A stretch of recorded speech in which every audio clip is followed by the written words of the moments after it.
Sir David Smith, whose memory and public service this oration commemorates, has a permanent place in Australian history because of one dramatic event. He'll always be remembered on the steps of Old Parliament House on that famous day, the 11th of November 1975, when, as Official Secretary to the Governor-General, he read the proclamation for the dissolution of both houses of the Parliament following the termination of Prime Minister Whitlam's commission by Sir John Kerr. Over him loomed the seething figure of Whitlam himself, who, when Sir David concluded the proclamation with the royal salutation, "God save the Queen," elbowed him out of the way and delivered what is probably the most famous speech in Australian political history.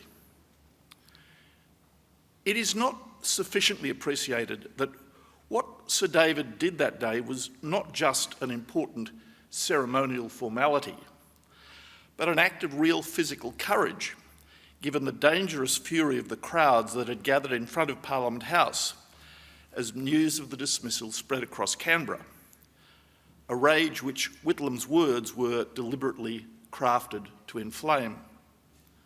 Ironically, although Canberra was one of the places in Australia where the dismissal provoked the most intense outrage, the denizens of that city of public servants had the greatest practical reason to be grateful to Sir John for breaking the constitutional deadlock, since in doing so, he secured the supply upon which their salaries depended.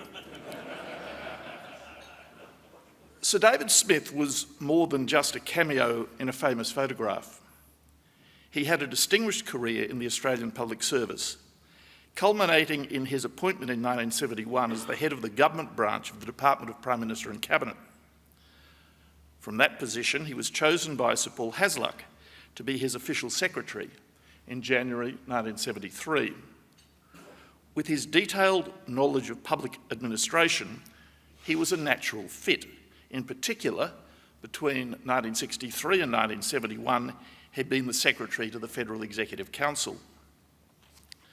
He served as Official Secretary to 5 Governors-General: Hasluck, Kerr, Sir Zelman Cowen, Sir Ninian Stephen and Bill Hayden. Only one Official Secretary, Sir Murray Tyrrell, served more. In retirement, Sir David's contribution was acknowledged both by Australia. He was appointed an Officer of the Order of Australia in 1986, and by Her Majesty the Queen, who in 1977 appointed him a Commander of the Royal Victorian Order, the rank of chivalry associated with personal service to the Crown, and in 1990 raised him within the Order to the rank of Knight Commander, KCVO, the conferral of his knighthood being graced by the rare compliment of a private investiture at Balmoral. I came to know Sir David when, in the days of his retirement, he was a frequent visitor to Parliament House. He could often be seen having morning coffee at a table at Aussie's, the parliamentary cafe. Not many people, I dare say, knew who he was, but I remember him as a benign and friendly presence. I'd sometimes stop to say hello to him, and would exchange a few words. He was a very nice man, apparently in his twilight years, unburdened by his iconic and entirely unsought role in our national story. Sir David was a lifelong servant of the institutions which our Constitution created to enshrine Australian democracy. And so this morning I've decided to devote this lecture to another of the dramatic occasions on which those institutions, the Executive Government, the Parliament, the High Court, wrestled with a vexed issue that was vital to our democracy and around which bitter political differences also flared. Those events are the attempts by the coalition government following its election in 1949 to ban the Communist Party.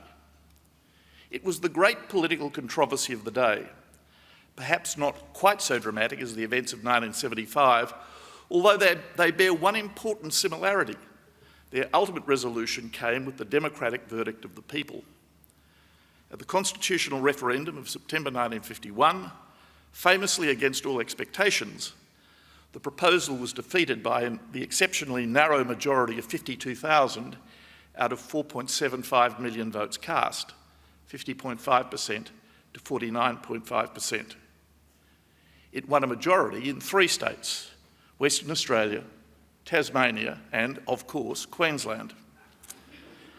However, it is not the referendum on which I want to focus today, but the events leading to the initial decision. I've always had a particular interest in this subject because of the light it sheds on the Australian political figure whom I admire most, Sir Robert Menzies.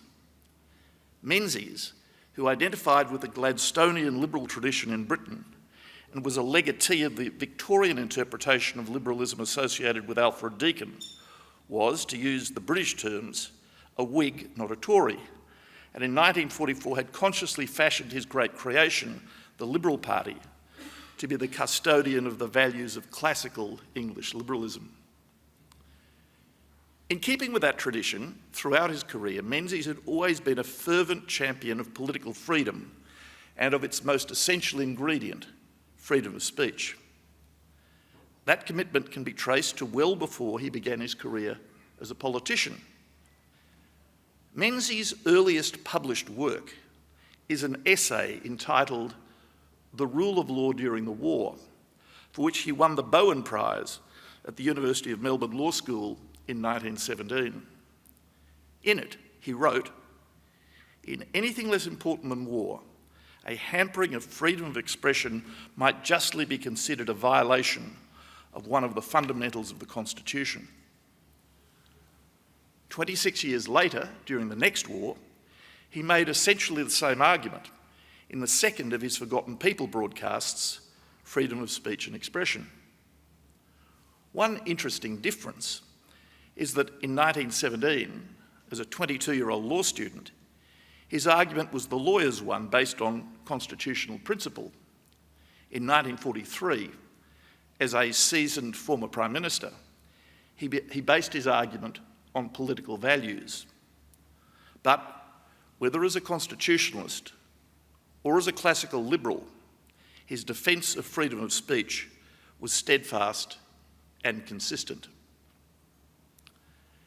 Menzies' attempt to ban the Communist Party is seen by many as the great stain upon his liberal escutcheon. Predictably, to historians of the left, it is proof that Menzies was really an illiberal reactionary tyrant. That caricature has become one of the standard tropes of left-wing mythology, just as the historically baseless claim that Sir John Kerr's actions in 1975 were the product of a malign establishment conspiracy is another. We all know how much the left loves a good conspiracy theory, usually sourced with a generous dash of paranoia to mantle the blood and keep all that lovely outrage bubbling furiously away. Nobody here would be silly enough to indulge that cartoonish view of Menzies.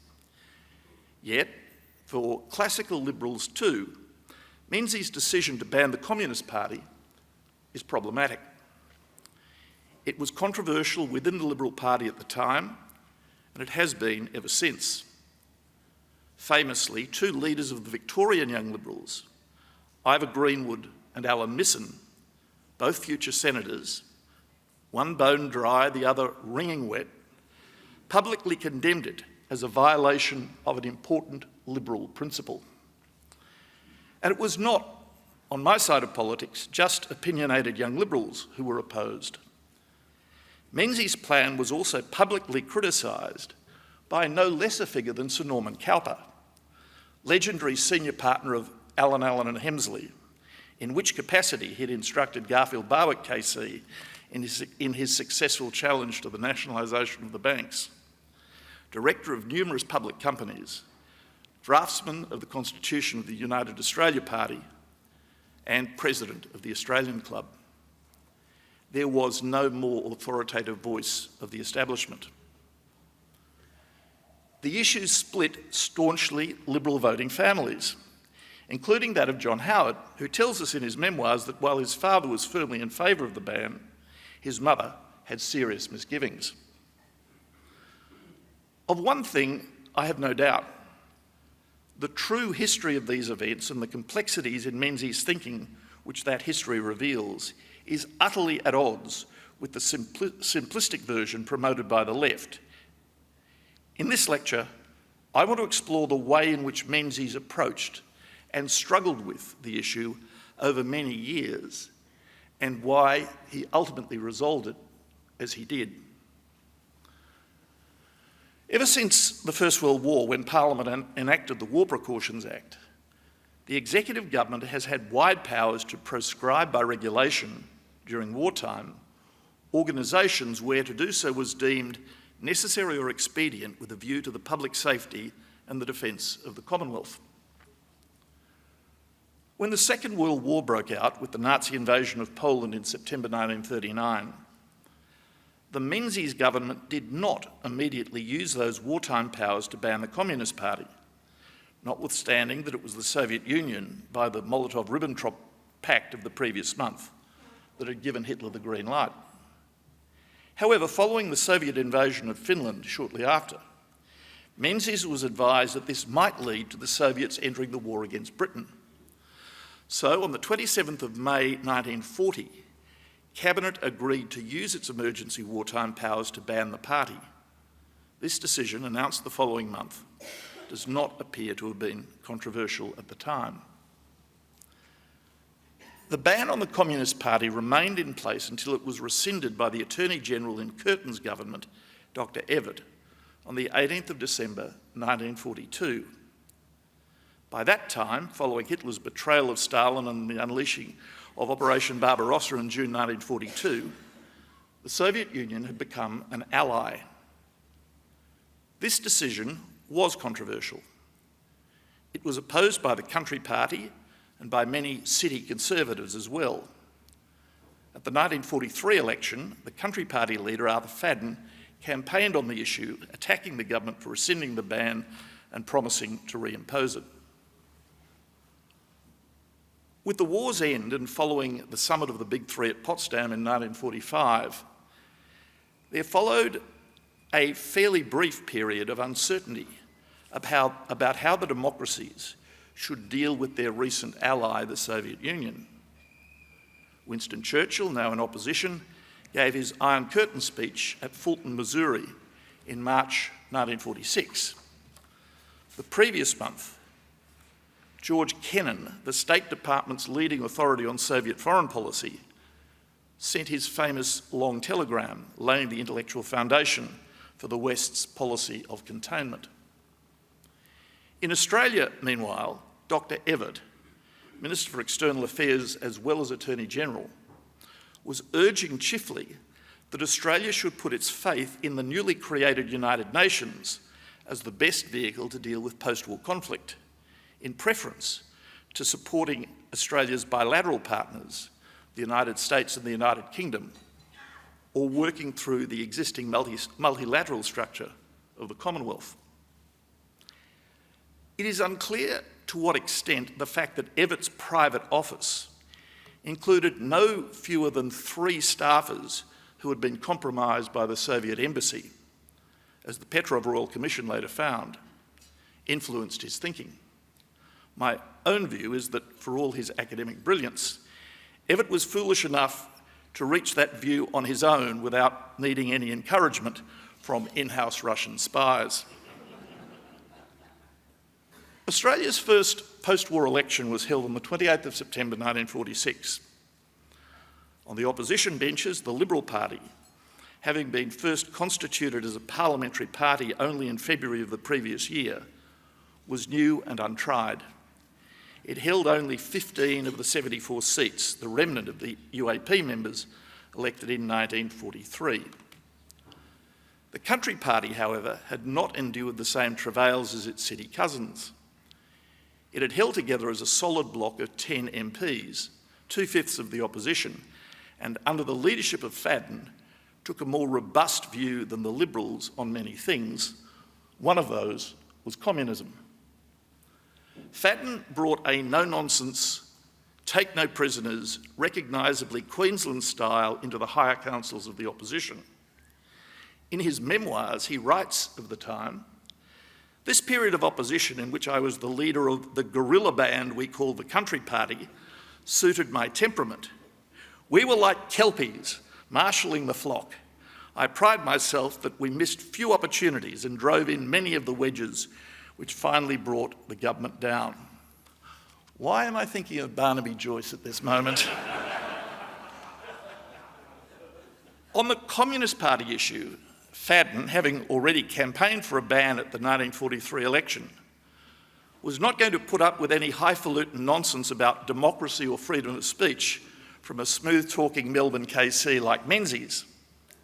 He writes, "In this period, though we cooperated with the Liberals, we retained our entity as a separate fighting force. Our views sometimes differed from those of our Liberal friends. We differed on the banning of the Communist Party. When I advocated that course in 1946, Menzies said, we must be extremely reluctant to put down the Communist Party. We must not let it be thought that they are such a force in political philosophy that we cannot meet them." So the Country Party and the Liberal Party split on the issue during the 1946 election. Fadden, with his characteristic subtlety, declaring in his policy speech, "The Country Party regards the Communist Party as a venomous snake to be killed before it kills us." The issue continued to bubble along throughout 1947, influenced both by international events and domestic industrial strife. In March, President Truman gave the speech to Congress which enunciated the Truman Doctrine, essentially giving public shape to Kennan's plan for the containment of the Soviet Union. Meanwhile, in Eastern Europe, governments were falling under communist control, while in Southern Europe, Greece and Italy were on the brink of a communist takeover. Domestically, the Communist Party continued to grow. Its membership is estimated to have been 23,000 by the end of the war. Although that is not a huge number, as the leading historian of Australian communism, Stuart McIntyre, writes, it had a much larger following and influence. In the middle decades of the 20th century, it presented a palpable challenge to the existing forms of Australian national life. In particular, as communists took strategic control of the growing number of trade unions, industrial turmoil escalated. As well as demands by Fadden and the Country Party, advocacy for a ban on the Communist Party came from various patriotic societies, including the RSL, the Sane Democracy League, the People's Union, the Australian Constitutional League, the Victorian League of Rights, and some of the churches, the Catholic Church in particular. My favourite among these patriotic groups was an organisation known by the acronym LILAC, an acronym for Ladies in Line Against Communism. We all know such people. At this stage, the newly formed Liberal Party was not one of the organisations agitating for a ban. Indeed, as late as April 1948, Victorian Liberals resisted pressure from the Country Party, its coalition partner in the Holloway government, to introduce a state ban on the Communist Party, and its state conference rejected a motion for such a ban nationally. The Victorian branch's position reflected Menzies' view that to prohibit an antithetical political point of view was anti-democratic, and that the communist menace, which he did not for a moment underestimate, was best dealt with by exposing it to the harsh light of day. New South Wales, however, was another story. The pressure within the Liberal Party for a ban on communism came from Sydney. Its most important early advocate was William Charles Wentworth. Wentworth, who was to be elected as the member for Mackellar at the 1949 election, would later serve as a minister in the governments of John Gorton and William McMahon, was a lifelong and fervent anti-communist. One of his most memorable parliamentary speeches was his ferocious contribution to the condolence debate on the death of Mao Zedong in September 1976. Condolence motions are usually rather sedate, dignified affairs. But after the House of Representatives had listened to the polite pieties of Prime Minister Fraser and the cringeworthy hagiography of opposition leader Whitlam, Wentworth rose to denounce the deceased as a monster, a mass murderer, and bracketed him with Hitler and Stalin as one of the three worst tyrants of the 20th century. He was right, of course. Wentworth had been one of the founders in 1945 of an organisation called the Political Research Society, which, despite its bland name, was a fierce and effective network of influence against communism. It worked closely with the Catholic Church and East European emigres, most notably Richard Krieger, who later founded the Congress for Cultural Freedom. In 1947, Wentworth enlisted the help of the prominent Sydney KC Jack Cassidy to draft a bill whose title was not ambiguous, the Communist Treason Bill. This bill was adopted as policy by the New South Wales State Council of the Liberal Party on the 28th of April 1948, at the very time the Victorian branch was rejecting a ban on communism. And its adoption was submitted as a motion from the New South Wales branch to the Liberal Party Federal Council later that year. Agitation within the Liberal Party continued to grow as the Cold War intensified, the Soviet Union's grip on Eastern Europe tightened, and the imminence of a communist takeover of China, as well as the communist insurgency in Malaya, then still a British colony, brought the issue closer to home. On the domestic front, communist-inspired industrial strife, particularly a rail strike in Queensland, built the pressure for a policy change. Still, Menzies remained steadfast to his long-standing view that to ban a political party, however odious its beliefs, was inconsistent with liberal and democratic principles, and that the best way to deal with communists was public exposure. It was a point he consistently made in parliamentary debates and private correspondence. The immediate catalyst for a change of policy seems to have been the communist coup d'etat in Czechoslovakia in early 1948. Unlike other Eastern European nations, Czechoslovakia had not fallen under communist rule as soon as the war ended. However, at elections in 1946, the communists strengthened their power in the multi-party coalition government. The leading democratic member of the cabinet was the Foreign Minister Jan Masaryk. In February 1948, most of the non-communist ministers resigned or were forced out, but Masaryk, by far the best-known Czech political leader internationally, was persuaded by the titular president, Edvard Beneš, to stay on. This was a very bad decision. On the 10th of March, Masaryk's lifeless body was found in the courtyard of the Foreign Ministry, several floors beneath the open window of his office. Few believed that he had jumped. The communist coup was complete. Czechoslovakia was the last Eastern European nation to fall behind the Iron Curtain. The events in Czechoslovakia were a big story around the world. They made the front pages in Australia and incited anti-communist demonstrations, at one of which, in Manly, Wentworth was bashed. Importantly, the federal president of the Liberal Party, R.G. Casey, who had been the Australian representative to the British War Cabinet, had befriended Masaryk when he was the foreign minister of the Czech government in exile in London. Until this point, as Casey's biographer W.J. Hudson tells us, Casey had taken a somewhat detached, almost relaxed view of communism. His attitudes changed after Masaryk's death. He was also looking for a seat in the upcoming election, and perhaps he sniffed the political breeze in the Liberal Party. In any event, he now adopted a strongly anti-communist position. Masaryk's apparent assassination had an immediate impact on Liberal MPs, seeming to validate everything that Fadden, Wentworth and other leading agitators for a ban had been saying. A regular meeting of the Federal Parliamentary Liberal Party was scheduled to take place on the 11th of March. The day Mazarak's death was reported in the morning newspapers in Australia.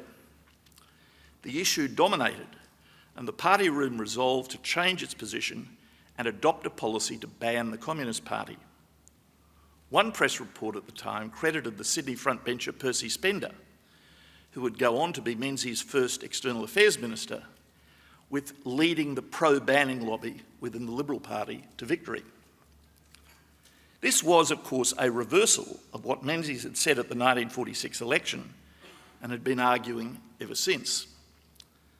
But did Menzies himself reverse his view? The Sunday Telegraph reported that Menzies made, quote, a last stand at the meeting and had actually argued against the ban, describing it as, quote, a negation of political freedom to declare any system of political thought illegal. Of course, Menzies, as leader, announced the new policy. Whatever his private thoughts, he could hardly do otherwise. I doubt that the Sunday Telegraph had any more commitment to accuracy in 1948 than it does today.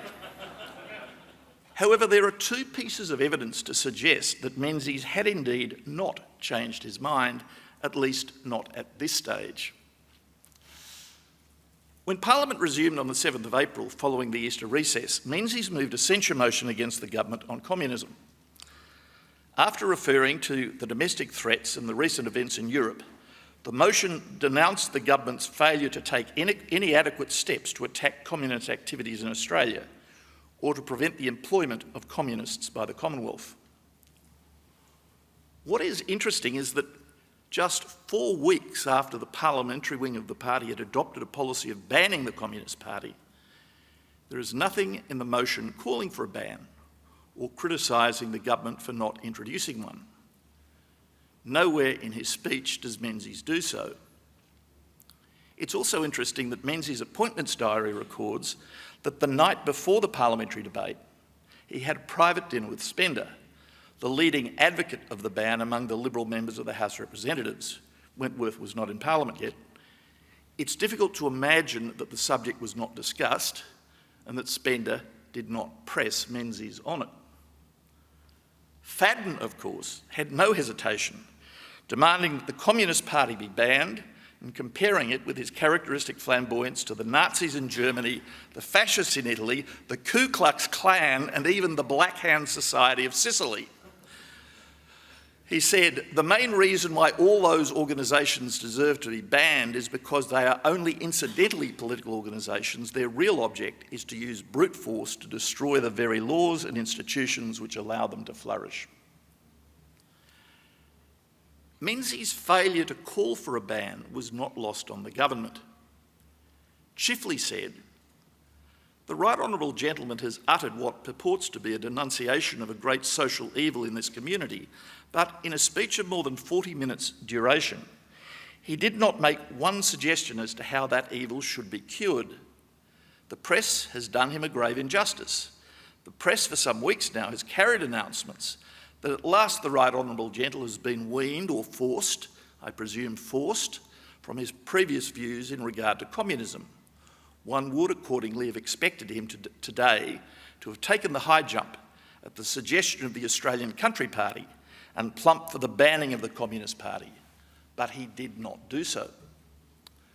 Evatt said, the Leader of the Opposition does not believe in what is called the banning of the Communist Party. He did not suggest this afternoon, as a section of the press has been suggesting, that a ban should be imposed upon the Communist Party. He's always taken the lead in opposition to any such proposal. He had every opportunity to state his view, but the terms of his motion did not suggest that such a course should be taken, nor did he advocate it during his speech. Perhaps the shrewdest observation was that of the Labor member for Fremantle, Kim Beazley. Honourable members opposite have not stated clearly that they are in favour of banning the Communist Party. They have adopted it as a policy, but they're rather chary of advancing it. The explanation is not to make it appear too sharp a break from their past liberal professions. the parliamentary sitting behind him, on the 10th of June 1948, Menzies and his family left Australia on a lengthy voyage to Britain and America. They were not to return to Australia until the following January. It just goes to show how much more leisurely was the pace of political life in those days, that the leader of the opposition should feel able to be absent for the country for all of the second half of the year before a general election. As he'd done on his earlier visit to Britain as Prime Minister in 1940-41, Menzies kept a diary of his trip, but unlike the earlier diary, it has never been published. It is available, however, in the Menzies papers at the National Library. It records many meetings with leading politicians, including a priceless account of a day spent with Churchill at Chartwell, a good deal of sightseeing, and a great deal of cricket, 1948 being the year of the Invincibles series, when Don Bradman captured Australia and England for the last time. There is one entry that is particularly illuminating. On the 22nd of July, Prime Minister Attlee entertained Menzies and his family to lunch at 10 Downing Street. The discussion turned to the problem of communism. Menzies records that Attlee had said, quote, "He will not have communists in confidential posts in the civil service, but otherwise thinks, as I do, but my party now does not, that they should be attacked for breaches of the general industrial law and not martyred by special legislation." The diary was not written for publication. Menzies was merely making a record of his meetings, observations and reflections. The words he puts in parenthesis, "as I do, but my party now does not," are, I think, strong evidence that even after the parliamentary party adopted the policy of banning the Communist Party in March of that year, Menzies remained privately unconvinced. It also explains his circumspection in the parliamentary debate of April 1948, which, as I've said, was not lost upon the Labor Party. There are no further references to the issue in Menzies' 1948 diary or correspondence. In the last week of September, as Menzies was preparing to embark on the Queen Elizabeth for New York, the Liberal Party's Federal Council convened in Canberra. The General Secretary of the New South Wales branch, John Carrick, had earlier sent a copy of Wentworth's Communist Treason Bill to the Federal Executive, which asked a Victorian Senator, John Spicer, who was a KC and would in 1949 become Menzies' Attorney General, to review it. Spicer recommended to the Federal Council against the adoption of Wentworth's bill, essentially for technical reasons, but moved that a committee be formed by the federal parliamentary leader of the Liberal Party to draft suitable legislation to deal with treasonable and subversive activities and consider what amendments, if any, need to be made to existing legislation to form a basis for introduction of legislation into federal parliament in the event of our being called upon to govern after the next federal election. This decision bore all the classic hallmarks of a typical Liberal Party Federal Council meeting. First, never make a hard decision if you can avoid it. Second, when a difficult issue arises, send it to a committee. And third, if New South Wales is in favour of something, Victoria will be against it. As Lachlan Clohessy, who has written the best academic analysis of these events, observes, Menzies belonged to the Victorian division of the Liberal Party of Australia. The Victorian State Council had considered the banning of communists several times throughout the 1940s and had decided that such a policy was impractical. The high-profile agitators for the ban, including Spender, Cassidy and Wentworth, were all part of the New South Wales division of the Liberal Party. Spicer, who had chaired the committee which rejected the draft bill, was, like Menzies, Victorian. To some extent, Menzies' initial lack of enthusiasm for either banning the Communist Party or embracing the Cassidy-Wentworth legislation represents the divergence between the two largest divisions of the Liberal Party. The decision allowed Spicer to assume control of the process, and it was his committee which prepared the initial draft of the legislation which Menzies would introduce in 1950. Notwithstanding its failure to adopt Wentworth's bill, there's no doubt that the effect of the 1948 Federal Council, coming as it did 6 months after the parliamentary party's decision, was to maintain the momentum towards making a ban on the Communist Party, Liberal Party policy for the 1949 election. There's no evidence of whether Menzies was consulted on any of this. His diary contains no entries between the 12th of September and the 1st of October. But even if he'd wanted to, it would not by this stage have been politically possible for him to reverse it. However, there is reason to believe that by the time he arrived back in Australia in January 1949, Menzies had changed his position, not out of political necessity within the Liberal Party, although that must inevitably have been in his mind, but because his assessment of the global threat posed by communism had evolved. Menzies' visit to Britain and America coincided with the increasingly rapid deterioration of the international situation. Shortly before he arrived in London, the tensions of the early Cold War, already acute, escalated sharply further when the Soviet Union imposed a blockade on West Berlin. It was to continue for almost a year, until broken by the Berlin airlift in which RAF aircrew participated. The Berlin blockade was viewed as a potential precursor to a new war with the Soviets. The immediacy of the threat in the minds of policymakers who had just emerged from a global conflict was real. As the British historian and biographer of the Foreign Secretary of the day, Ernest Bevan, Alan Bullock, has written, this was a generation for whom war and occupation were not remote hypotheses, but recent and terrible experiences. The fear of another war, the fear of a Russian occupation, haunted Europe in those years and were consistently revived by the communist coup in Czechoslovakia, by the Berlin blockade, and by the outbreak of war in Korea. It is unhistorical to dismiss these fears as groundless because the war and occupation did not occur.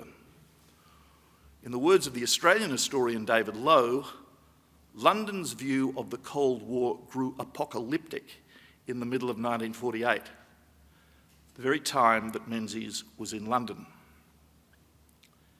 In July, Britain's Joint Intelligence Committee prepared a paper which predicted a world war with the Soviet Union within a decade.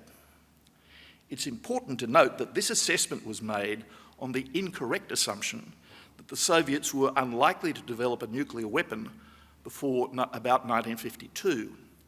In fact, the Soviets tested their first atomic bomb 13 months later, in August 1949.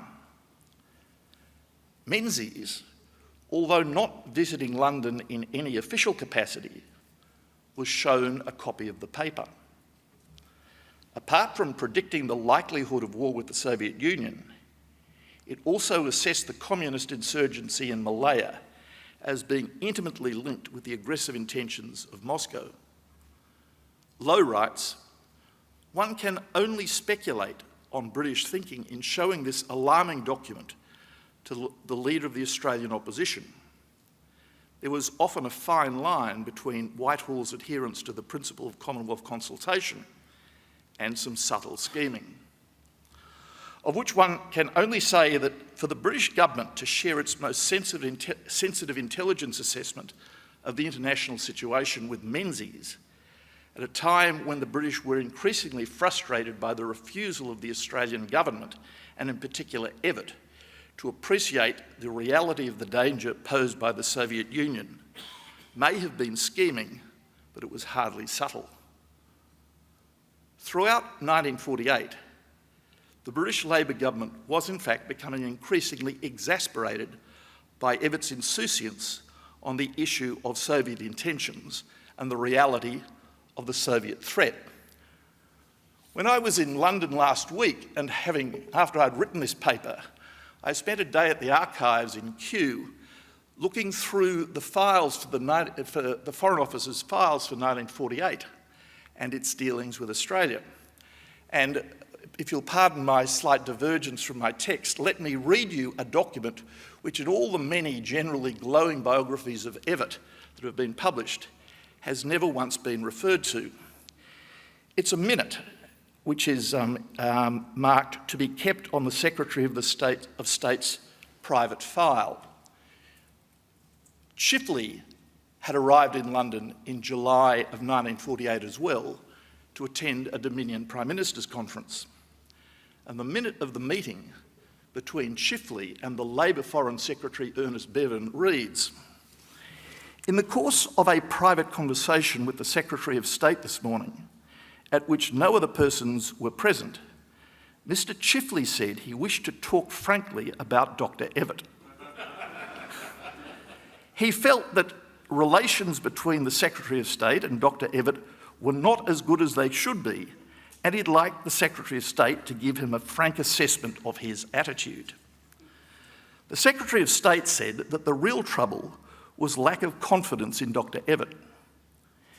He was a brilliant man and very ambitious, which he had every right to be, but we never knew where we were with him.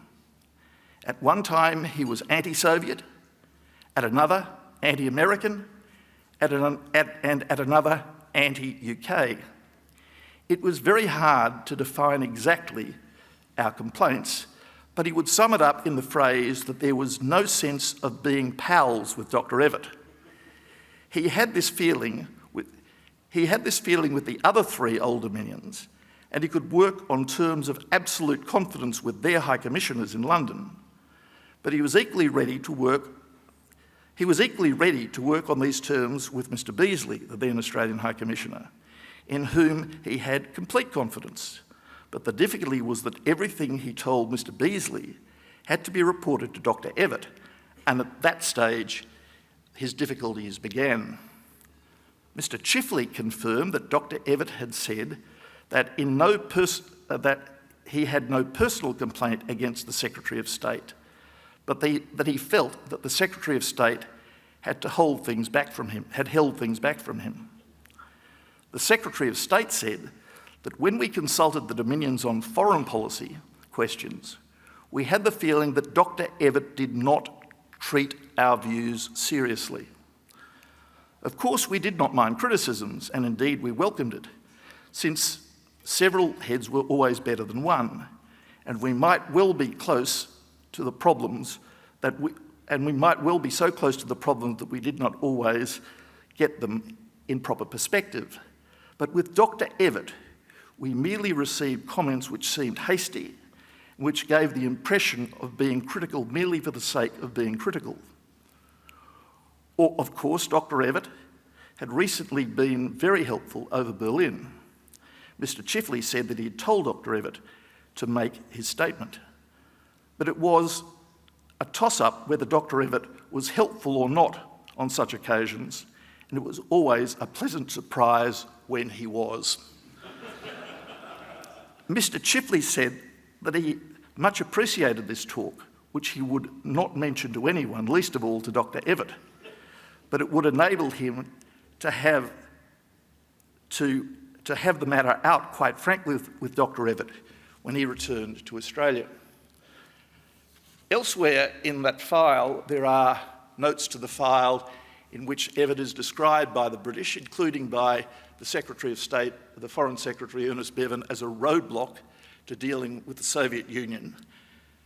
And the head of the Department of External Affairs, Evatt's protege, as Dr. John Burton, is in a marginal note written by Ernest Bevan described as little better than a communist fellow traveller. So this is the mood music in which Menzies was dealing with the British Labor government in 1948. Menzies spent most of October in the United States, a visit which coincided with the presidential election campaign. He spent 3 days in Washington, which included a lunch at the Pentagon with the Defence Secretary John Forrestal and the Chiefs of Staff, during which the likelihood of war with the Soviet Union was discussed. However, there's no evidence that Washington, like London, favoured him with access to confidential intelligence assessments. After Menzies returned to London, at the height of the blockade, he visited Berlin. He flew from Hamburg along the route of the airlift across Soviet-occupied East Germany and spent 2 days in the British zone. He records in his diary that it felt like flying over enemy territory. His visit is the last entry he makes about his travels in Europe, and unfortunately he does not record his impressions in Berlin itself. Some scholars have attributed the visit to blockaded Berlin as having a decisive impact on Menzies, as he came literally face to face with the reality of Soviet aggression. It certainly fits with the chronology of events that this was the time of Menzies' Damascene conversion. What we do know from his appointments diary is that 4 days after returning to London from Berlin, he had a meeting with Bevan, one of the most hawkish members of Attlee's cabinet and the most pessimistic about the likelihood of war. One wonders whether they discussed Dr. Evatt. Before he left England for home on the 14th of December, Menzies also caught up once again with Anthony Eden, whom he'd already seen several times, and had shared with Menzies his grave concerns about the likelihood of a war with the Soviet Union in the near future. By the time he arrived back in Australia on the 6th of January 1949, Menzies' mind had changed on the question of banning communism. In the following month, he embarked on a series of public meetings around Australia, demanding a ban on the Communist Party and making it clear that this would be one of the issues on which the Liberal Party would fight the 1949 election.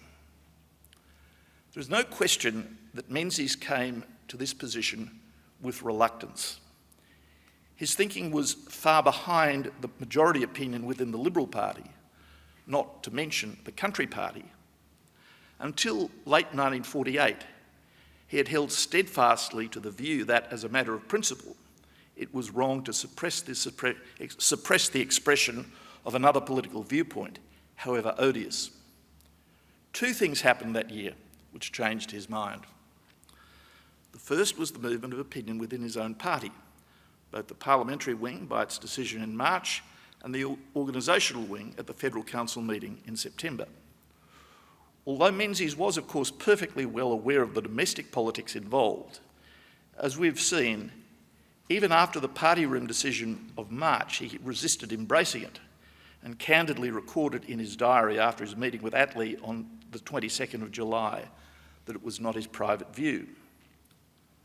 Much more important, as the historical record shows, was his reassessment of the international situation and his growing apprehension, encouraged in particular by the opinion of Whitehall, that another world war, this time against the Soviet Union, was a serious possibility, if not an actual probability.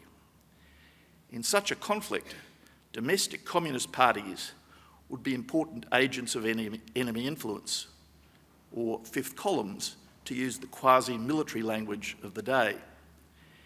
In those circumstances, the rationale for their prohibition was the same as it had been in 1940. After the Soviet Union acquired the atomic bomb in August 1949, British, American and Australian assessments of the likelihood of war in the near term hardened. When Menzies, now Prime Minister, visited the United Kingdom in July 1950, and again for a Commonwealth Prime Minister's Conference in January 1951, he was briefed with even more pessimistic assessments. One of the most important, produced by the Foreign Office in January 1951, entitled Russian Strategic Intentions and the Threat to Peace, elevated its assessment of the likelihood of war, foreshortened it in view of the Soviet acquisition of the bomb, its assessment of the immediacy of the threat, and emphasised the role of domestic communist parties as vectors for covert or overt hostile activity within the democracies. Most historians have treated Menzies' rhetoric at the time of the 1949 election campaign and during the Communist Party referendum in 1951, in which he frequently warned of a war against communism, as histrionic. Yet, although he could not, of course, reveal the sources of his thinking, Menzies' concerns about such a war were in fact real, not merely metaphorical. His judgment was informed by British as well as American intelligence assessments, which Australia's national security community, in particular the Secretary of the Department of Defence, Sir Frederick Sheraton, shared. Menzies' official biographer Alan Martin addresses the issue of the impact upon Menzies of the British briefings during his visits to London in an important article published in Quadrant in March 1996. He writes, "Over the 18 months when the anti-communist drama was being played out in Australia, for Menzies, action at home was punctuated with close contact with events abroad and with those shaping policy in relation to those events, particularly in Britain. These contacts seemed to confirm the worst fears he had brought from England in 1948, as well as cultivating in him a belief that he, more than any other Australian politician, had special access to information about the international danger of communism, was almost certainly an element in his behaviour, which his critics, then and since, have failed to note." The issue with which Menzies grappled in 1948, and which he attempted, ultimately unsuccessfully, to prosecute from 1949 to 1951, was an issue as old as democratic politics itself: how best to reconcile personal freedom with national security when, as happens so often, they come into tension. As he struggled, particularly throughout the course of 1948, to reconcile competing and sometimes inconsistent objectives, Menzies was in fact returning to the very issue which he had first addressed as a law student when he published his Bowen Prize essay, The Rule of Law During the War, more than 30 years earlier. As he wrote then, "In anything less important than war, a hampering of freedom of expression might justly be considered a violation of one of the fundamentals of the Constitution, but once engaged in international conflict, the government can have but one aim. If the unrestricted expression of thought is calculated to cause any assistance, direct or indirect, to be given to the enemy, then in the interests of the Commonwealth, the rights of the individual must be curtailed." Of course, in 1950 and 1951, Australia was not at war with the Soviet Union, although it was engaged in a local war in Korea. Yet it's long been realised that the question of when a state of war exists is not a simple black and white matter. There is a large body of jurisprudence on the question of the point at which international law recognises a situation of war to exist. As long ago as 1651, Thomas Hobbes addressed the issue in Leviathan.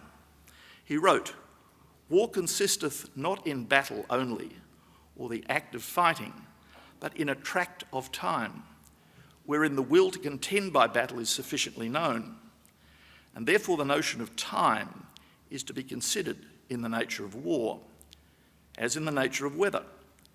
For as the nature of foul weather lieth not in a shower or two of rain, but in an inclination thereto of many days together, so the nature of war consisteth not in actual fighting, but in the known disposition thereto."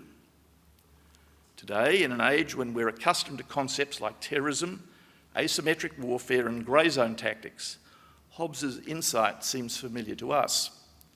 It was understood by Menzies, even if not, with the exception of Sir John Latham, by the Justices of the High Court when in September 1950 they struck down Menzies' legislation. In fact, his judgment, shared in particular by Whitehall, that Australia was very likely on the cusp of war, was the key to Menzies' thinking. As he told a rally at the Melbourne Town Hall in January 1949, launching his campaign for the ban, "I was one who stood out for a long time in favour of free speech for everyone, including communists. I've come back from abroad with no doubt whatever on this subject. We can no longer deal with communism as an eccentricity. The fact is, it is not a philosophy, it is a form of treason. Does anyone believe that if we were forced into war by the Soviet Union, there will be no fifth column here, as in every other Western democracy?" Of Menzies' decision to ban the Communist Party we may conclude three things. First, it was a view at which he arrived with enormous reluctance. He was probably the last senior figure on his side of politics to accept the need for it. His opposition was a principled one, demonstrating a stubborn adherence to liberal values and a Voltairean approach to freedom of speech. Secondly, when he reversed his position in late 1948, although he cannot have been unmindful of the inevitability of the Liberal Party moving in that direction, given the decisions of both its parliamentary and organisational wings that year, it was not domestic or internal party politics which were decisive. Much more important was his appraisal of international events, which changed with the experience of having been in London, Washington and Berlin at that time, and his acceptance, in particular, of British assessments that another world war was of sufficient likelihood that steps must be taken to prepare for it, an assessment also shared by Australian defence community leaders. Thirdly, his analysis of the situation viewed in that context was entirely consistent with views he had held all his adult life and were first expounded as long ago as the Bowen Prize essay of 1917. Yet, the issue continued to trouble him. As late as the 1951 Prime Minister's Conference, more than 2 years after his mind had changed, he had a revealing exchange with the Indian Prime Minister Nehru. Menzies identified as one of the dilemmas to be faced by Commonwealth nations in confronting communism, quote, how to reconcile necessary and legitimate opposition to subversive or aggressive movements with the broad tolerance of all kinds of thought, even the most radical, which was one of the most valuable traditions of the Commonwealth way of life and its great source of spiritual strength. It was all too easy to discover that in attempting to repress subversion or aggression, one had, in fact, been suppressing freedom of thought. Whether one agrees or disagrees with the judgment Menzies made in late 1948, those are hardly the words of someone who had abandoned his liberal principles. Thank you.